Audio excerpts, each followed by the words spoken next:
Here is another reality check. If the governments all around the world are effectively bankrupt, what do you think the government's most important asset is? In case of oil-rich economies, it is clearly oil. But in case of economies that depend on all kinds of manufacturing and consumer consumption, it is actually the taxpayer, because tax revenue is the single most important cash flow generator for a government.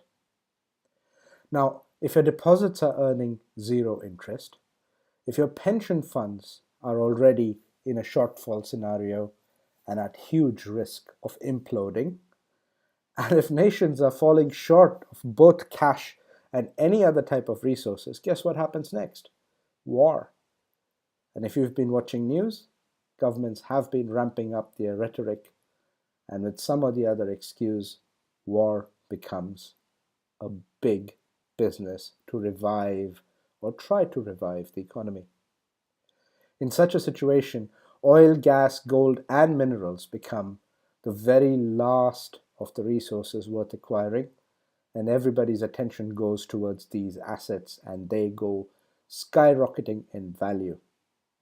Some people may argue that in a desperate situation, in fact, alcohol and cigarettes are the ones that you need to be hoarding. While that may be true, it is much easier and much more sensible to do what a central bank does. And a central bank, to protect itself against the economic downturn, will always hoard gold.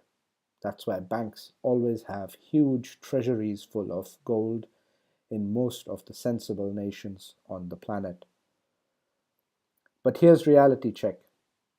If you want to protect your own household, you need not only more income, but you need something that is reliable as a physical asset to own personally if you must liquidate at some point in the future in order to pay for goods and services in a collapsing economy.